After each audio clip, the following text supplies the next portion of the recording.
The silent signal. The Arecibo Radio Observatory sat silent under the Puerto Rican stars, its massive dish reflecting the moonlight like an artificial lake carved into the landscape. Dr. Sarah Chen hadn't expected anything unusual during her night shift, but the anomaly on her screen demanded attention. The signal was unlike anything she'd encountered in her 15 years of radio astronomy. "Hey, Marcus," she called to her research assistant, her eyes never leaving the display. "Can you verify something for me?" Marcus Rodriguez looked up from his terminal, his usual jovial expression replaced by curiosity as he noticed the tension in her voice. The signal defied conventional analysis. It wasn't the regular pulses of a pulsar or the rhythmic emissions of a rotating neutron star. Instead, it seemed to exist in patterns that shouldn't be possible, as if it were broadcasting from multiple points in space simultaneously. Within hours, observatories across the globe confirmed the phenomenon. The signal originated from somewhere beyond the Kuiper Belt, but its exact location couldn't be pinpointed. It was as if space itself was being used as a transmission medium, bending the known laws of physics in ways that made senior physicists question their life's work. Dr. Chen found herself at the center of an emergency conference at NASA's Jet Propulsion Laboratory 3 days later. The room was filled with the world's leading experts in astronomy, physics, and signal analysis. The atmosphere was tense as holographic displays showed the signal's increasingly complex patterns. "The signal appears to be evolving," she explained, pointing to the latest data streams. "It's not just broadcasting. It's responding to our own electromagnetic emissions. Whatever this is, it's intelligent and aware of us." Dr. James Harrison, a quantum physicist from MIT, spoke up. "The mathematical principles underlying these transmissions suggest technology thousands, perhaps millions of years ahead of ours. The entities behind this can manipulate space-time itself as easily as we send radio waves." The implications were staggering. Humanity had not only discovered alien life, but had attracted the attention of beings so advanced that their basic communications challenged our understanding of reality. Yet something about the signal felt wrong, like a predator's call designed to attract prey. As weeks passed, the signal's influence began to manifest in unexpected ways. Scientific instruments worldwide reported quantum anomalies. Researchers working with the signal reported strange dreams and inexplicable insights into mathematical concepts previously thought impossible to comprehend. The first breakthrough in understanding came from an unlikely source. Dr. Elena Volkov, a theoretical physicist from Moscow University, noticed patterns in the signal that corresponded to cognitive processes. "It's not just communication," she announced during an emergency UN session. "These entities are attempting to alter our perception of reality itself. They're preparing us for something." Military satellites detected unusual gravitational distortions at the edge of the solar system. Whatever had sent the signal was approaching, its very presence warping the fabric of space around it. Humanity had less than 6 months to prepare for an encounter with something beyond their comprehension. Dr. Chen worked tirelessly with an international team to decode more of the signal. Each revelation brought both excitement and dread. The entities weren't just advanced. They were ancient, possibly predating Earth's formation. Their technology didn't just surpass human understanding. It operated on principles that suggested they existed in dimensions beyond human perception. As the signal grew stronger, its effects became more pronounced. People worldwide reported seeing impossible geometries in their dreams. Children drew pictures of entities that couldn't exist in three-dimensional space. Animals showed unusual behavior patterns, responding to stimuli that human instruments couldn't detect. The global scientific community raced against time to understand what they were facing. Traditional military preparations seemed futile against beings that could manipulate the fundamental forces of the universe. Yet humanity's response wasn't one of pure terror. There was an underlying current of fierce curiosity and determination. Dr. Chen noticed something peculiar in the latest data, subtle irregularities in the signal's pattern, as if the entities were adjusting their approach. They expected us to react differently, she realized. Our response doesn't match their predictions. The truth began to emerge. These entities had encountered countless civilizations before, but humanity's combination of scientific curiosity and resilience was unprecedented. Where other species had succumbed to paralyzing fear in the face of the incomprehensible, humans sought to understand it. As the first part of this cosmic encounter drew to a close, Earth's greatest minds united in an unprecedented collaboration. They weren't just preparing for contact. They were preparing to challenge beings that had likely dominated the galaxy for eons. The signal that had started as a mystery was becoming something else. Humanity's first test against forces that had previously encountered no resistance. The universe was about to witness something unprecedented. A species that faced cosmic horror not with surrender, but with the determination to understand and overcome it. The silent signal had awakened not only humanity's fears, but also its greatest strengths: curiosity, resilience, and the unwavering resolve to face the unknown. The price of knowledge. The Antarctic Research Station Omega buzzed with activity despite the perpetual darkness of polar winter. Dr. Elena Volkov stood before a wall of holographic displays, each showing different aspects of the alien signal. 3 months had passed since first contact, and humanity's understanding had grown exponentially, along with the price of that knowledge. "We've lost another one," Dr. Harrison announced grimly, entering the main research hub.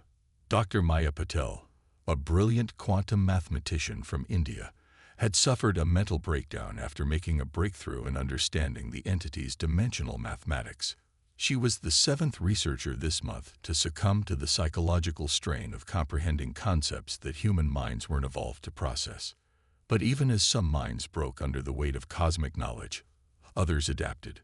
Humanity was proving more resilient than anyone had expected. The entity's signal had begun showing signs of something unprecedented: confusion. Dr. Volkov's team had discovered something remarkable in their latest analysis.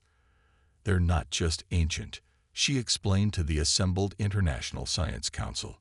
"They're parasites of consciousness itself. They feed on the mental energy generated by fear and despair. They've been farming intelligent species across the galaxy for millions of years." The revelation should have been terrifying, but the human response proved unexpected. Instead of panic, the scientific community approached the threat with analytical precision. Military strategists, physicists, and psychologists worked together to understand their adversaries' weaknesses. Dr. Chen, joining virtually from Arecibo, shared her latest findings. Their pattern of contact follows a precise formula, refined over countless encounters with other civilizations. They reveal themselves gradually, building fear through incomprehension, but were not following their script. The entities had encountered countless species, but humans were different. Where other civilizations collapsed into fear and worship, humanity responded with papers, peer reviews, and determined investigation. The price of understanding their nature was high, but humans proved willing to pay it. And more importantly, to share and build upon that knowledge collectively. In research centers worldwide, a new understanding was emerging. The entities existed in higher dimensions, reaching into our reality like a hand dipping into a pond. They had evolved beyond physical form, becoming beings of pure consciousness that fed on the mental energy of less evolved species. Their technology wasn't technology at all. It was their natural ability to manipulate reality itself. But this revelation brought an unexpected advantage. Dr. Harrison's team had made a breakthrough in quantum consciousness theory. "They're not gods," he explained, his excitement barely contained. "They're predators who evolved to hunt in the higher dimensions of consciousness. But evolution has constraints, even for them. They expect their prey to behave in certain ways because that's how prey has always behaved." The entity's signal was growing stronger, their presence at the edge of the solar system more pronounced. Reality itself began to warp as they drew closer.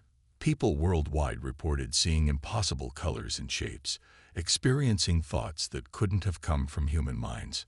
But instead of breaking under the strain, humanity adapted. Underground bunkers, and military installations weren't humanity's primary defense. Knowledge was. Every insight into the entity's nature, every piece of their mathematical language that was decoded, became a weapon in humanity's arsenal. The internet buzzed with peer-reviewed papers on higher dimensional mathematics and quantum consciousness theory. Dr. Volkov made another crucial discovery. They don't just feed on fear, she announced during an emergency session. They need their prey to understand them, at least partially. The more a species comprehends their true nature, the more satisfying the fear becomes to them. But they've never encountered a species that could understand them this well without breaking. The entity's signal patterns began showing signs of agitation. Their carefully refined process of psychological domination wasn't working as it had countless times before. Humanity's response was unprecedented. People were afraid, yes, but they were also fascinated, determined, and above all, adapting. Global meditation apps now included exercises for processing higher dimensional thoughts. Children in schools were being taught new mathematics that would have broken adult minds just months ago. Humanity wasn't just facing the cosmic horror. They were actively working to comprehend it, document it, and share their understanding with others. The price of knowledge remained high. Research facilities had to rotate their staff regularly to prevent psychological burnout. Some of the brightest minds had been lost to madness, but for every researcher who broke under the strain, 10 more stepped forward, building upon their predecessors' work. As the second phase of contact drew to a close, humanity had paid dearly for their understanding of the entities, but they had gained something the entities hadn't encountered in millions of years of hunting across the galaxy, a prey species that refused to simply be prey, that met incomprehensible horror with scientific methodology and determined investigation. The entity's confidence was shaking. For the first time in their ancient existence, they faced a species that didn't just cower before their power, but sought to understand it, document it, and perhaps most terrifyingly of all, find ways to resist it. The price of knowledge had been high, but humanity was proving willing to pay it. And the entities were about to discover just how high a price they themselves might have to pay for underestimating human determination. Defiance in the dark. The first wave of the entity's direct assault came not with physical weapons, but with reality-bending psychological attacks that rippled across the globe. The sky above every major city twisted into impossible geometries, and thoughts that weren't human filtered through millions of minds. But humanity's response wasn't what the entities had expected after eons of successful hunting. In a fortified bunker beneath Geneva, Dr. Volkov watched as data streamed in from monitoring stations worldwide. "Look at these readings," she said to Dr. Harrison, pointing to a neural activity map of global population centers. "The entities are pushing harder than ever, but the mass panic they're trying to induce isn't manifesting." The entities had expected their prey to crumble under the weight of cosmic horror. Instead, they found a species that had spent months preparing, adapting, and developing countermeasures. Meditation centers worldwide had been retrofitted with quantum field generators designed to stabilize local space-time. Schools had implemented cosmic awareness training, teaching children how to process and compartmentalize higher dimensional thoughts. Dr. Chen's voice came through the secure channel from Arecibo, where she continued monitoring the entity's communications. "They're increasing the intensity of their attacks, but there's something different in their signal patterns. Something I've never seen before." Hesitation. The entities had encountered countless civilizations over millions of years, but none had ever responded like this. Where they expected terror, they found scientific inquiry. Where they sought to induce madness, they found minds that bent but didn't break, supported by a global network of shared knowledge and understanding. In Tokyo, when reality began to warp around the Shibuya crossing, street vendors calmly directed people to the nearest quantum-shielded shelter. In Sao Paulo, when impossible colors began bleeding into the visible spectrum, citizens reported their observations to the global research database instead of fleeing in panic. The human nervous system was evolving, adapting to process information it was never designed to handle. Dr. Harrison's team had discovered that exposure to the entity's influence was triggering unprecedented neural plasticity in human brains. "We're not just resisting," he explained during an emergency UN broadcast. "We're changing. Every attack they launch is forcing our minds to evolve." But the entities weren't retreating. Their presence at the solar system's edge had grown into a massive distortion in space-time, visible to the naked eye as a dark, churning void that defied Euclidean geometry. Their attacks intensified, pushing harder against humanity's unexpected resistance. The breaking point came during what became known as the Night of the Void. The entities launched a concentrated assault on major population centers, tearing holes in the fabric of reality itself. Streets in New York twisted into Mobius strips. The sky over Beijing shattered into fragments that showed glimpses of dimensions beyond human comprehension. Yet even as reality buckled, humanity stood firm. Years of disaster preparation, combined with months of specific training for this moment, paid off. Emergency services functioned with practiced efficiency. Quantum shelters activated their protective fields. Scientists continued their observations and calculations even as space itself warped around them. Dr. Volkov made a crucial observation during the assault. "They're not just attacking us," she announced to the Global Science Council. "They're trying to understand why their usual tactics aren't working. Every attack is also an attempt to analyze our resistance." This revelation led to an unexpected opportunity. If the entities were studying humanity's response, they were also exposing themselves to observation. Dr. Chen's team detected patterns in their attacks that revealed aspects of their own consciousness structure. "They're not as incomprehensible as they want us to believe," Dr. Harrison explained to military leaders worldwide. "Their power comes from existing in higher dimensions, yes, but they're still bound by laws. Laws we're beginning to understand." The global research network hummed with activity as scientists pieced together the entity's nature from their attack patterns. Every failed attempt to induce mass panic provided new data about their limitations. Every hole they tore in reality gave insights into how they manipulated dimensional barriers. Humanity's defiance was more than just resistance. It was a form of counterattack. By refusing to respond as expected, by maintaining scientific observation even in the face of cosmic horror, humans were forcing the entities to expend more energy, reveal more of their nature, and face something they hadn't encountered in millions of years: uncertainty. As the third phase of contact drew to a close, the entities found themselves in an unprecedented situation. Their prey wasn't just refusing to succumb to fear, they were actively studying the predators themselves. Each attack meant to break humanity's will instead strengthen their understanding and resolve. In research centers worldwide, a new theory was emerging. The entity's reliance on fear wasn't just a hunting strategy. It was a fundamental necessity. They had evolved to feed on the terror of sentient beings, but in doing so, they had become dependent on that specific form of mental energy. Humanity's defiance wasn't just resistance. It was potentially starving them of their vital sustenance. The cosmic horrors that had harvested civilizations across the galaxy for millions of years were facing something entirely new. A species that turned their greatest weapon, understanding, against them. As humanity's comprehension of their nature grew, the entity's power over them diminished, setting the stage for a confrontation unlike any in the galaxy's long history. The human variable. The quantum computing center beneath CERN hummed with energy as Dr. Harrison input the final calculations. After months of studying the entity's attacks, humanity had made a breakthrough that would change the course of the conflict. The entities weren't just predators. They were prisoners of their own evolution. Their entire existence is based on a single evolutionary strategy, Dr. Volkov explained to the assembled Global Defense Council. They evolved to feed on fear, but in doing so, they lost the ability to process any other form of consciousness energy.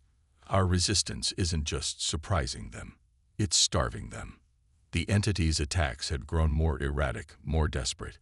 The void at the solar system's edge pulsed with chaotic energy as they faced something they'd never encountered in millions of years of hunting. Prey that refused to be prey. Their carefully refined hunting patterns, perfected over eons, were failing against human adaptability. Dr. Chen's team at Arecibo had detected something unprecedented in the entity's communications. "They're arguing among themselves," she reported, her voice tight with excitement. "Their unified consciousness is fragmenting. Some want to retreat, others want to escalate. They've never faced this situation before." The human variable, the unexpected capacity to face cosmic horror with scientific curiosity rather than pure terror, had introduced chaos into their perfect system. But the entities weren't retreating. Instead, they launched a new form of attack, attempting to fragment human consciousness itself.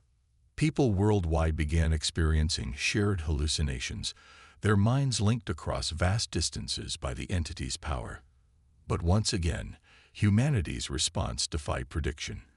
Instead of breaking under the strain, people began using these forced connections to share information and support each other. In a development that would have been impossible months ago, teenagers on social media began creating memes about higher dimensional mathematics. Underground bunkers hosted quantum physics study groups. The forced mental connections intended to shatter human sanity instead became highways for sharing knowledge and resistance techniques. Dr. Harrison's team made another crucial discovery. The entities aren't just vulnerable to our resistance, he explained during an emergency broadcast. They're vulnerable to our understanding itself. The more we comprehend their true nature, the less power they have over us. Knowledge isn't just our shield, it's our weapon. The entities had evolved to be incomprehensible, their very nature designed to shatter the minds of lesser beings. But they had never encountered a species that could adapt so quickly, that could take the madness-inducing knowledge of their existence and turn it into peer-reviewed papers and educational programs. In research centers worldwide, a new theory emerged. The entity's power came from their ability to exist in higher dimensions, but this existence had become a trap. They were locked into their role as fear feeders, unable to adapt or evolve new strategies. Humanity's unprecedented response had revealed the constraints of their supposedly godlike power. Dr. Volkov's team discovered something else in their latest analysis. "They're not just trying to feed on our fear anymore," she announced to the Science Council. "They're trying to understand us. Our response has forced them to attempt something they haven't done in millions of years: learn." The void at the edge of the solar system had changed. The chaotic energies had taken on new patterns, as if the entities were attempting to mimic human thought processes. Their attacks became more focused, more experimental, less about inducing fear and more about probing human consciousness. But this change came too late. Humanity had already begun to understand the entities better than they understood themselves. The predators that had evolved beyond physical form had become trapped by their own transcendence, while their supposed prey demonstrated an adaptability they couldn't match. Global meditation networks, originally created as a defense against psychic assault, became testing grounds for new theories about consciousness and dimensional interaction. Children born during the conflict showed signs of natural resistance to higher dimensional influence, their developing brains adapting to process information that should have been impossible for human minds to comprehend. The entity's greatest mistake had been assuming that human consciousness was as rigid as that of their previous prey. Instead, they found a species that could face the impossible and not just survive, but learn from it. Every attack they launched, every attempt to break human sanity, only served to make humanity stronger and more resistant. As the fourth phase of the conflict drew to a close, the balance of power had shifted in ways the entities couldn't have imagined. Their perfect hunting strategy, refined over millions of years, had become their greatest weakness. The human variable, the capacity for adaptive learning and collective resilience, had transformed their sure victory into an unprecedented challenge. The cosmic horrors that had dominated the galaxy through fear and incomprehension found themselves facing something truly alien to them, a species that refused to be comprehended, that defied their every prediction, and that grew stronger with every attempt to break them. The stage was set for a final confrontation that would redefine the relationship between predator and prey across the galaxy. Evolution's edge. The final confrontation began not with a bang, but with a realization. Dr. Elena Volkov stood in the Antarctic Research Station's main chamber, staring at data streams that showed something impossible. The entities weren't just failing to feed on human fear, they were changing. "They've trapped themselves," she announced to the Global Science Council. "Their evolution made them perfect predators, but they lost the ability to be anything else. Now, our resistance is forcing them to adapt or die." The void at the solar system's edge had transformed. What began as a chaotic mass of higher dimensional energy had taken on new patterns, struggling to respond to humanity's unprecedented defense. The entities had spent millions of years evolving beyond physical form, becoming beings of pure consciousness. But human consciousness was proving more flexible than their own. Dr. Chen's team at Arecibo detected the first signs of true communication. Not the reality warping signals meant to induce fear, but actual attempts at dialogue. "They're trying to understand us," she reported, her voice filled with wonder. "Not as prey, but as equals. It's as if they're remembering something they lost eons ago." The entities had evolved to feed on fear, becoming the galaxy's apex predators. But in doing so, they had sacrificed something crucial: the ability to change, to grow, to become something new. Now, faced with humanity's resilience, they were being forced to confront their own limitations. Dr. Harrison's quantum consciousness research revealed something extraordinary. "The entities aren't just failing to feed on our fear," he explained during an emergency session. "They're being affected by our understanding. Our attempts to comprehend them are changing them at a fundamental level." The final attack came not as an assault, but as a desperate attempt at transformation. The void split open, pouring impossible geometries and alien thoughts across Earth's skies. But humanity was ready. Global consciousness networks, originally created for defense, became channels for something unprecedented: direct communication with the entities. In research centers worldwide, scientists recorded the impossible. The entities, beings that had evolved beyond physical form, were struggling to comprehend a species that refused to follow the rules of predator and prey. Every human attempt to understand them forced them to understand themselves in new ways. Dr. Volkov made the final breakthrough. "They're not just ancient," she announced to the assembled global leadership. "They're tired. They've been locked in the same patterns for millions of years, unable to evolve or change. Our resistance isn't just threatening them, it's offering them a way out." The entities had never encountered a species that could face the incomprehensible and respond with curiosity instead of fear. They had never been forced to question their own nature, to confront the limitations of their supposedly perfect evolution. Humanity's defiance had become a mirror, showing them what they had lost in their pursuit of power. In the end, the transformation came from both sides. Humans had evolved to process higher dimensional thought, while the entities learned to interact with consciousness in ways that didn't rely on fear. The predator-prey relationship that had dominated the galaxy for millions of years gave way to something new: a dialogue between different forms of consciousness. Dr. Chen recorded the first true exchange, not an attack or defense, but a genuine conversation across the dimensional barrier. The entities, for the first time in their ancient existence, were learning from their prey. The knowledge humanity had gained in refusing to submit became the key to both species' evolution. The void at the solar system's edge changed one final time. The chaotic energies resolved into stable patterns, creating a permanent bridge between dimensions. The entities weren't retreating, but they weren't attacking either. They were adapting, changing, becoming something new alongside the species that had forced them to remember what it meant to grow. As the conflict drew to a close, humanity had achieved more than just survival. They had broken a cycle that had dominated the galaxy for millions of years. Their unique combination of scientific curiosity, collective resilience, and adaptability had transformed both predator and prey. The cosmic horrors that had once fed on fear found themselves nourished instead by understanding. The species they had meant to harvest had instead taught them how to evolve again. In facing humanity's determined comprehension of the incomprehensible, they had rediscovered their own capacity for change. Earth's skies would never be the same.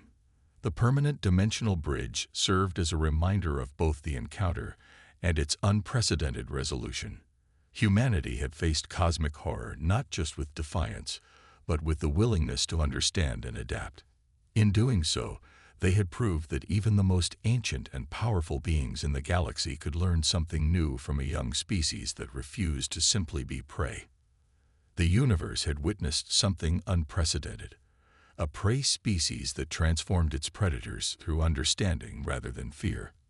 As humanity looked to the stars, they did so not in terror of what lurked in the dark spaces, but with the knowledge that even the most horrifying entities could be understood, and in being understood, could change.